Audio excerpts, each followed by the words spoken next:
office, I will refuse all privileged communication at all time. I refused all secret communication.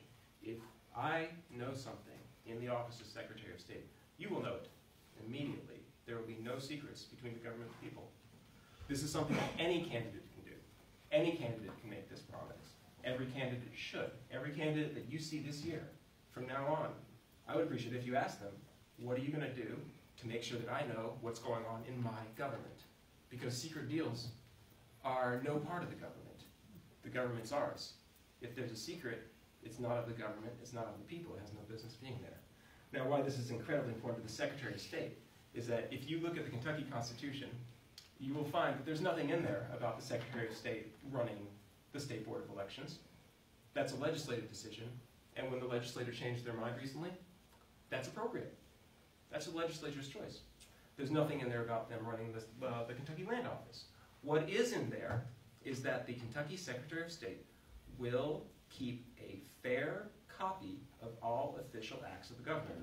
I believe it's section 61, 91, I might mix that up, so you gotta check. But a fair copy of all official acts. Now to me, an official act means an act while they're in office. And a fair copy means you can read it. So that means that while I am in office, every single thing the governor does that I can get my hands on, I will publish immediately. Immediately. I will let us make the decisions. There will be no more secret deals. Not with me around. If I'm working with a governor who is serious about people, who's serious about helping us, who's serious about transparency, somebody like Adkins or Young, you are going to have, and I say this without exaggeration, the most transparent administration in history. I can promise that. Anyone can do that. I will do it. You can probably get the other people to do it too. But I can promise you will have the most transparent state government anyone has ever seen. If I'm working with a governor who is a little bit less interested in the people, like Mr. Bevin, I will be in his office every single day, pushing open records as far as I possibly can, asking, what happened? What is this? Can I publish this? What's on that Post-it note? Can I scan it? Everything. That's what I'm offering. And I think that's what people want. And I hope that you want it. And I hope that when you see the other candidates, you mention it to them. Because we have a heck of a good field. I'm actually really happy to be part of the Secretary of State's race. I'm a big fan of everybody else in the race. They're actually really good, nice, honest, smart people. I've gotten to meet them all. I'm rude enough that I would tell you if there was a problem. There isn't. They're great. No matter what happens, no matter who comes out of this Democratic primary, you're going to end up with a good candidate for Secretary of State. So hold them to this. We can all do this. So that's the most important part of my speech. Are there any questions? Is anybody? I guess there's a couple of things I should mention, like why am I appearing before you dressed as a normal person? And a lot of it is because there's a lot of reasons. One is that I found out the day that I registered that I filed to run that I'd be running against literally Miss America, and I'm just not going to win the charm competition, y'all.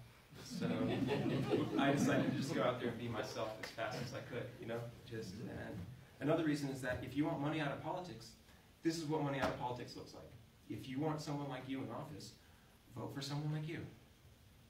That's the most I can ask. There's nobody as poor as me running.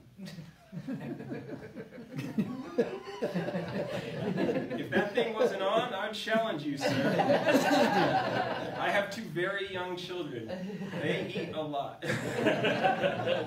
And the taller one always wants new video games. We're like, you didn't play the last video game. Anyway, long story short. But yeah, that's part of why we want to move up the hill, is because we want to be places where like you don't have to be part of the rat race as much to just raise your dang kids. I live at the bottom of the hill, about 5 or 6 miles down where you're talking about. Really? You're a lucky man, dude. You got a good spot. I love the gorge. I should not delve into how much I love the gorge right now, but it's a. My father goes to the Red River Gorge every weekend, every single Sunday. He used to be he would skip church to go to the gorge, and my mom always was like, well, that's his way of praying. And after a while, we just figured I just didn't like church very much. But he was right. So I truly love the gorge. There's one more thing that I feel like I should mention, which is that Matt Bevin, I'm not sure if you're aware, has decided to dabble in foreign policy.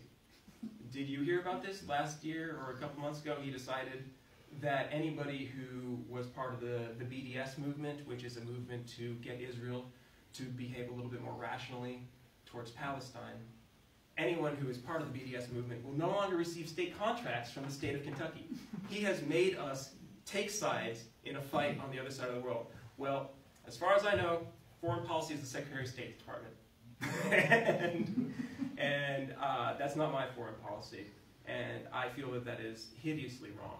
And I think there are Palestinians in Kentucky, and that he did them a great disservice. And that dragging us into an international conflict to make a little bit of money from a lobbying group was a terrible mistake. And I'd like to talk about it. And that's it. Anything else? Any questions? Okay, well, thanks, guys. I really appreciate it.